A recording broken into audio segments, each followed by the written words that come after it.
Kita coba buka dulu tema kita ini dengan kembali menyadari dan merenungi kenapa kita semua ada di muka bumi ini. Sesekali coba teman-teman duduk, kemudian di waktu yang lebih lowong, di tempat yang lebih tenang dan santai, lalu coba berpikir, kira-kira kenapa saya ada di sini? Kenapa saya dilahirkan di muka bumi ini? Setiap hari, mulai dari pagi seperti ini, siang, kemudian sore, malam, rutinitas akan sama. Dan ini sampai kapan? Apakah ini ada akhirnya atau tidak? Pertanyaan ini penting sekali untuk menjadi pondasi daripada kehidupan setiap muslim. Jawabannya sudah sangat jelas Allah sebutkan dalam surah Az-Zariyat, surah nomor 51 ayat 56. Ayat yang paling masyhur yang sering dibahas oleh para ustadz-ustadz kita. وَمَا خَلَقْتُ الْجِنَّ وَالْإِنْسَ إِلَّا لِيَعْبُدُونَ. Kata Allah, aku tidak menciptakan jin dan manusia, mereka tidak berada di muka bumi ini kecuali dengan satu tujuan, untuk menyembah, mengabdi kepadaku. Jadi kalau ada yang nanya, apakah Ustaz saya diciptakan memang untuk sholat, puasa, zakat, haji, begitu juga dengan yang sunnah-sunnahnya, sholat sunnah, puasa sunnah, zikir, berdoa, membaca Al-Quran, umrah, sedekah, jenguk orang sakit, bakti dengan orang tua, dan segala macam yang sudah kita tahu dalam perintah agama kita. Jawabannya iya. Dan kita tidak punya tujuan yang lain. Tidak ada tujuan yang lain. Kalau ada orang hanya membuang-buang waktunya pada hal-hal yang tidak diperintahkan dalam agama, berarti dia keluar dari tujuan dia diciptakan. Oleh karena itu setiap muslim harus tahu pondasi dasar dia. Kalau dia ada di muka bumi ini memang untuk mengabdi kepada Sang Pencipta Allah. Untuk sholat, untuk puasa, untuk zikir, semua urusan dunia akan ditinggalkan karena urusan ini.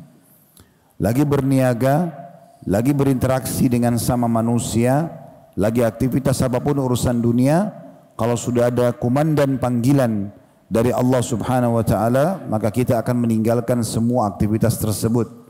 Makanya Allah Subhanahu wa taala juga berfirman dalam ayat yang lain, "Makana lil mu'minin wala mu'minatin idza qadallahu wa rasuluhu amran an yakuna lahumul khiyaratu min amrihim."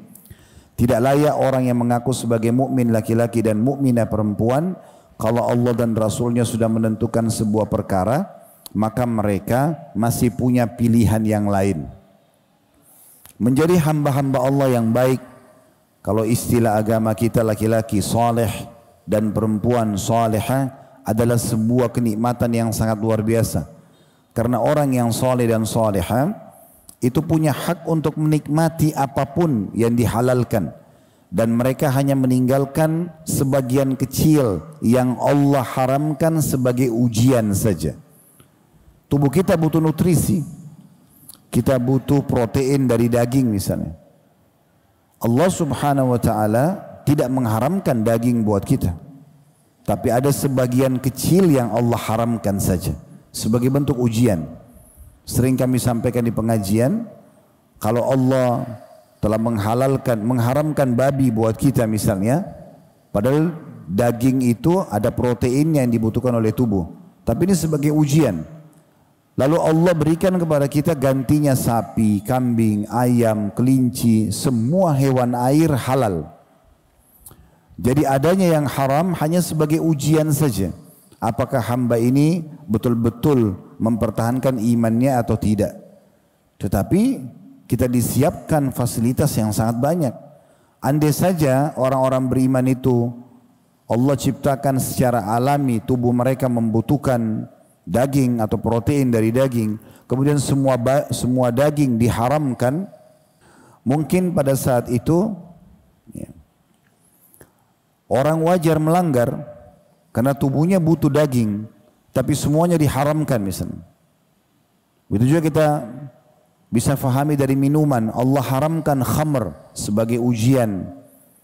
Semua yang memabukkan diharamkan, tapi Allah ganti dengan air putih, Allah ganti dengan sirup, dengan madu, dengan susu, banyak gantinya. Maka orang-orang beriman itu nikmat sekali karena mereka menikmati dunia, bukan tidak menikmati dunia ini. Mereka boleh makan, mereka boleh minum, mereka boleh mengejar prestasi terbaik di dunianya. Setiap muslim dan muslimah boleh mengejar prestasi tertingginya selama 5 huruf halal. Dia boleh mengejar jenjang pendidikan tertinggi, jabatan tertinggi, harta terbanyak, keturunan yang banyak. Tidak ada larangan dalam Islam selama halal.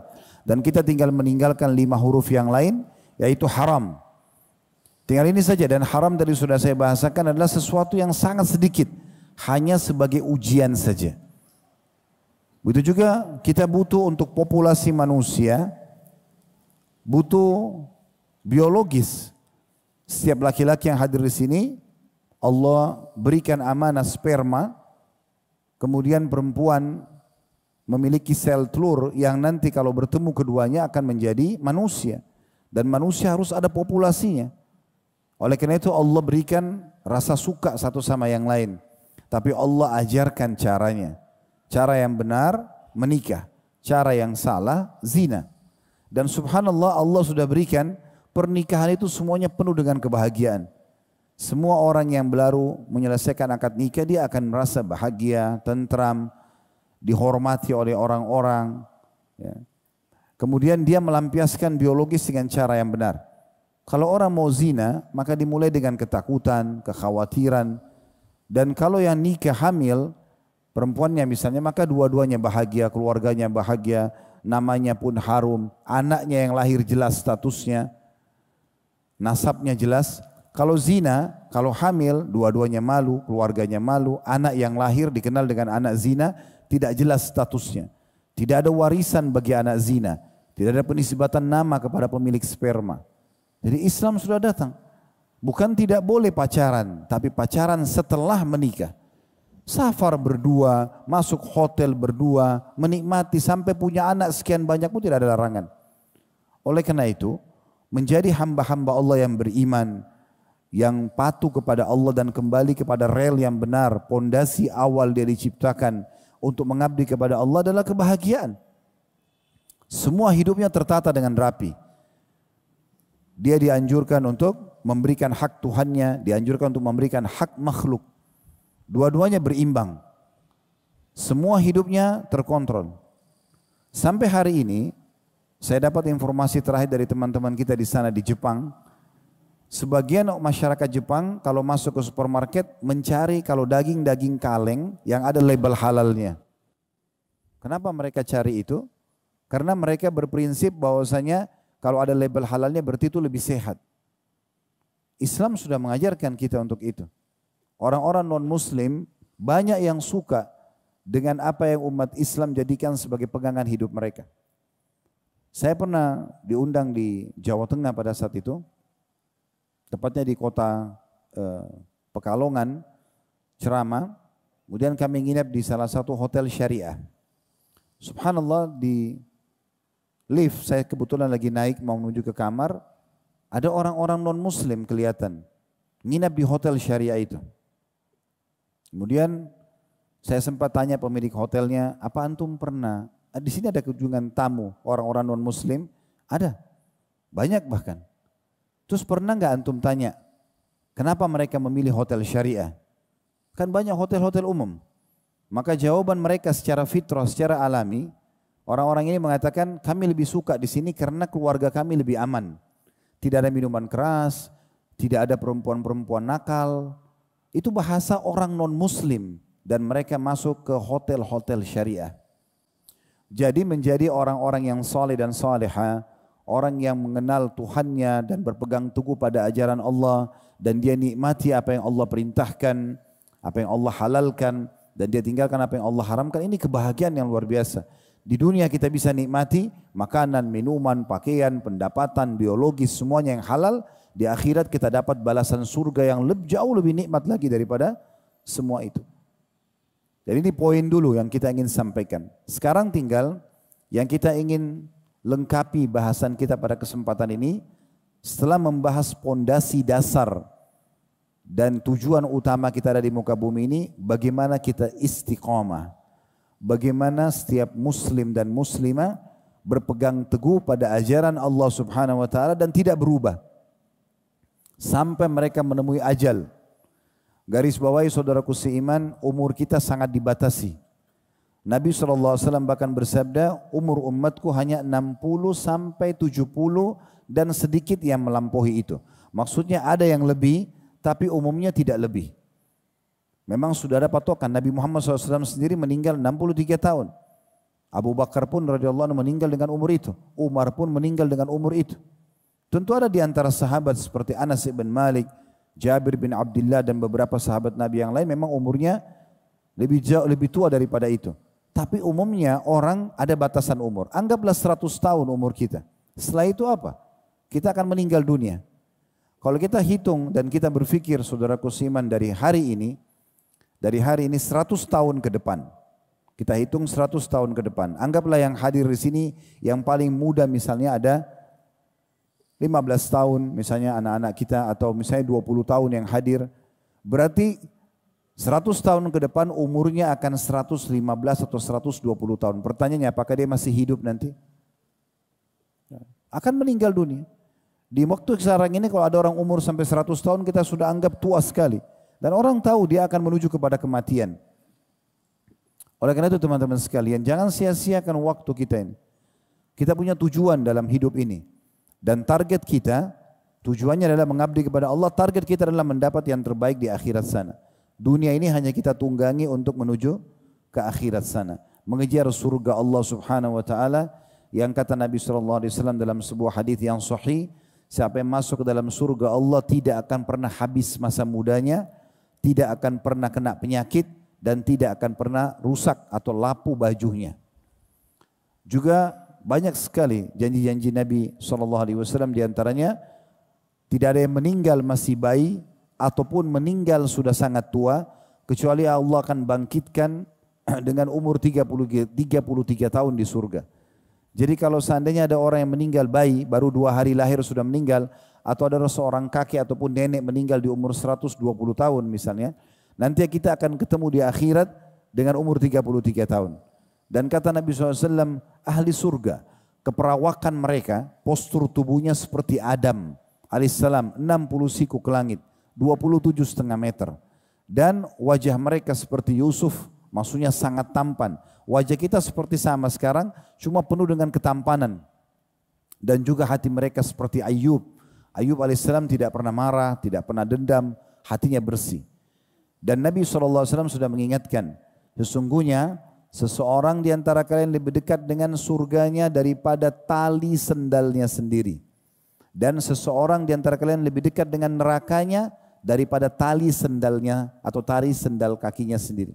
Maksudnya azan, sholat. Ya, ada tiba masa puasa kita puasa. Tiba masanya sedekah, sedekah. Tiba masa bakti sama orang tua, semua kita kerjakan. Ajal datang meninggal masuk surga. Begitu juga orang yang maksiat, zina, mencuri, menipu. Tiba ajal meninggal, masuk neraka. Itu sudah jelas dalam konsep kehidupan kita.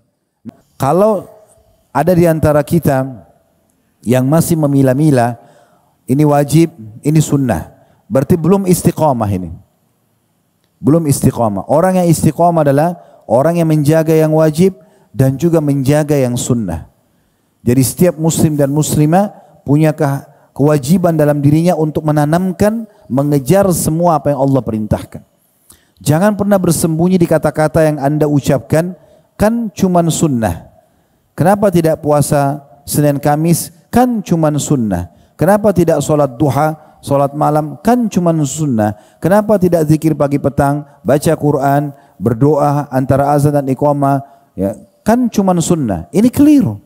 Ini orang yang tidak mau istiqamah di jalan Allah. Sunnah juga perintah agama. Dan amalan-amalan sunnah justru kalau dijaga akan membuat pelakunya menjaga amal wajib secara otomatis. Orang kalau selalu jaga sholat qobliyah, sholat ba'diyah, sholat wajibnya pasti terjaga. Tapi kalau orang cuma fokus ke sholat wajib, sunnahnya tidak, berarti wajibnya saja bisa terbengkalai. Oleh karena itu yang menjaga amal-amal sunnah adalah orang-orang yang betul-betul istiqamah. Dan amal sunnah ini Sudah kita tahu banyak hadis menyebutkan, di antara faedahnya adalah dalam hadis yang sahih riwayat Bukhari, dia akan mendatangkan cinta Allah Subhanahu wa taala, dan dengan itu Allah akan menjaga hamba tersebut dari segala macam mara bahaya dan memenuhi kebutuhannya. Kata Nabi SAW dalam hadis, Allah Subhanahu wa taala berfirman, la yazalu abdun yataqarrabu ilayya bin nawafil hatta uhibbu. Seorang hamba terus mendekatkan diri kepadaku dengan amal-amalan sunnah sampai aku mencintainya, kata Allah. Fa idza ahbabtuhu, kalau aku sudah mencintainya, kuntu lahu sam'u alladhi yasma'u bihi. Aku akan menjaga pendengarannya yang dia gunakan untuk mendengar. Wa basaru alladhi yabsuru bihi, dan penglihatan dia gunakan untuk melihat. Wa yaduhu alladhi yabtishu bihi, dan tangan yang dia gunakan untuk menjamah. Wa rijul alladhi yamshi alaih, dan kakinya yang dia gunakan untuk melangkah. Dan dalam riwayat lain dikatakan, kalau dia berdoa maka aku akan terima. Kalau dia minta tolong, aku akan tolong. Itu fungsinya besar sekali. Jadi dia akan mendatangkan cinta Allah Subhanahu wa taala. Oleh karena itu jangan dianggap remeh. Kerjakan ya amalan-amalan ini. Lalu bagaimana Ustaz caranya kita agar termotivasi selalu ingin mau menjaga amalan-amalan ini? Allah sudah memberikan kita perangkatnya, yaitu janji yang akan kita dapatkan di setiap amal itu. Kalau bahasa ceramahnya fadilah. Jadi kalau teman-teman mau rajin sholat tahajud misalnya, sebelum sholat tahajud baca saja. Ketik di Google tentang keutamaan sholat tahajud. Ketik di YouTube tentang keutamaan sholat tahajud. Akan banyak artikel, akan banyak potongan-potongan ceramah yang memotivasi kita ya untuk menjaga sholat tahajud tersebut. Oh ternyata sholat tahajud itu saya akan diterima doanya. Oh ternyata dosa saya akan diampuni. Oh ternyata dia termasuk amalan sunnah yang paling afdal setelah sholat wajib. Itu sholat tahajud misalnya. Dan di Ramadan kita sudah dilatih terbiasa sholat tarawih misalnya. Begitu juga ingin rajin sedekah, ingin rajin apa saja ibadah yang kita kerjakan, maka cari tahu bagaimana Allah menjanjikan atau apa yang akan kita dapatkan di situ. Dan Allah telah berfirman, innallaha la yukhliful mi'ad. Allah tidak akan pernah pungkiri janjinya. Gak akan mungkin Allah pungkiri janjinya. Kenapa ada sebagian orang di antara kita teman-teman sekalian, pada saat dia bekerja di satu perusahaan, dia sangat yakin akan terima gaji di akhir bulan. Hanya karena pimpinannya orang yang jujur atau pemilik perusahaan orang yang jujur? Kalau itu Anda berpegang, kenapa Anda tidak yakin dengan Tuhan dan Raja, pemilik alam semesta ini, yang mengatur siang dan malam, menciptakan seluruh makhluk yang kita nampak atau tidak nampak ini, yang telah mengatakan Allah tidak akan pungkiri janjinya? Semua akan benar. Abu Bakar radhiyallahu anhu punya satu keutamaan yang luar biasa, karena semua yang Allah dan Rasulnya katakan benar, benar di mata dia. Semua yang dikatakan salah, salah di mata dia. Walaupun seluruh dunia bertolak belakang dengan keyakinan itu. Maka begitu sikap orang muslim atau orang mukmin terhadap agama Allah subhanahu wa ta'ala. Jadi sekali lagi kalau mau rajin berbuat satu jenis ibadah, baca janji Allah di ibadah tersebut, sehingga Anda tahu Anda akan dapat apa. Begitu juga kalau kita terbiasa dengan satu perbuatan dosa, baca ancaman Allah di dosa itu. Ada orang misalnya masih suka gosipin orang, ghibah, ada orang fitnah, ada orang suka berbohong, ada yang berzina, ada yang masih mabuk-mabukan. Bagaimana caranya meninggalkan? Cara sederhana, baca ancaman Allah itu. Karena wahyu itu, Al-Quran dan Sunnah akan berbicara dengan hati manusia. Oh ternyata saya kalau berzina kena ini, oh kalau saya mabuk jadi hukum seperti ini misalnya. Itu kan berat sekali. Orang kalau berzina sementara dia masih bujang atau gadis, maka hukumannya berarti dia siap untuk dicambuk 100 kali cambukan dan juga diasingkan setahun. Kalau dia sudah menikah, maka dia siap untuk melayangkan nyawanya karena hukum Allah Subhanahu wa taala dirajam, gitu kan? Artinya dihukum mati. Kalau kita tahu oh ternyata ada hukuman ini ya, kita jadi takut. Kita tidak mau mengulanginya. Oh ternyata orang kalau mencuri walaupun itu hanya ukuran 3 dirham, kecil sekali gitu ya. Kemudian dipotong tangannya dalam hukum Islam, berarti berat sekali. Hilang tangan gitu. Maka orang tahu ada ancamannya. Oleh karena itu kita jadi tinggalkan dan seterusnya.